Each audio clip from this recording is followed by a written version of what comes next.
On the right, there is a difference between our beliefs and our actions. We talk about our nation, race, ethnicity, society, family, about things that are big and collective, not about individuals, but about collectives of people. Liberals, on the other hand, talk about the individual, about how it's not the collective that is powerful, but the individual. Which further got me thinking about cats and dogs. Cats are individualists, while dogs are collectivists. So what are we, cats or dogs? Cats were domesticated sometime between the last ice age and the birth of civilization, when man began to settle in one place and grew crops instead of hunting and gathering. Settlements allowed food to be stored, but stored food also brought rats and mice, who ate our food. It's believed that cats became domesticated because they started to hunt closer to human settlements, and humans came to see them as a protector, even as a sign of the favour of the gods. By nature, cats are loners. They live alone and they hunt alone. It doesn't take much for a domestic cat to become feral. A cat is a wild animal who lives in our home, and by and large we both benefit from this relationship. But they are very individualistic, selfish. They like things their way. They like their own space. They even get jealous. The joke about a cat not having an owner, but instead of cats having a human, rings true because that's how cats seem to think. Dogs have been domesticated for tens of thousands of years. The relationship between man and dogs is ancient.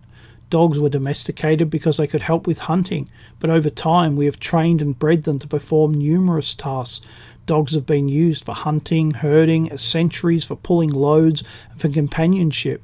They also made camp life more hygienic by cleaning up stray bits of meat. Dogs are collectivists. They live in packs, and humans are simply another pack to them. Dogs need to know their place in the pack. They need to know who is in charge.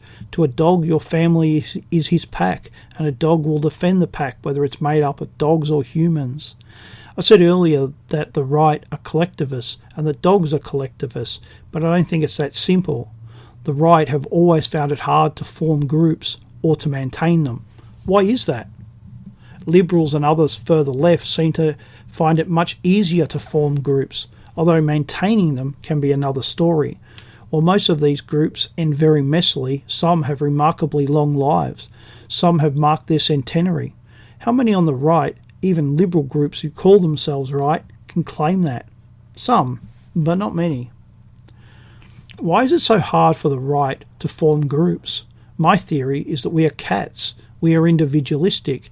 I don't know about you, but I found the right on my own. I didn't read lofty books on philosophy, for example. Maybe that's why I never fell for the liberal trap. But it did mean that I had many liberal beliefs, which I thought of as exceptions. I won't say I don't still have any, but I will say I don't have as many as I once did. But so much was done on my own, without other people, sometimes despite other people, because I knew what they were saying was wrong. I remember as a teenager hearing it said that you should be able to do anything you like as long as it doesn't hurt other people. Even then I knew it was wrong, but I didn't know why it was wrong. I now know that it's wrong because actions and ideas have consequences. I also know that it isn't possible to live and not to hurt people. It's not even possible to live and not hurt yourself. I don't think I'm alone in coming to the right by myself. I think many, maybe most, come to it alone. They know they are hearing lies. They know that the world is not as it should be, and they search for answers. It means that we aren't very good followers. If we were, we wouldn't have gone looking for answers. We would have accepted what we were told, but we didn't. The great irony is that we believe in collectivism, but we are individuals. Of course, that also means that liberals, who believe in individualism, are collectivists. They follow the leader. I have always been amazed by how they know what is the latest fashion within liberalism. How could they see it so quickly? But I guess it isn't hard when you follow the leader. Of course, there isn't a grand master of liberalism.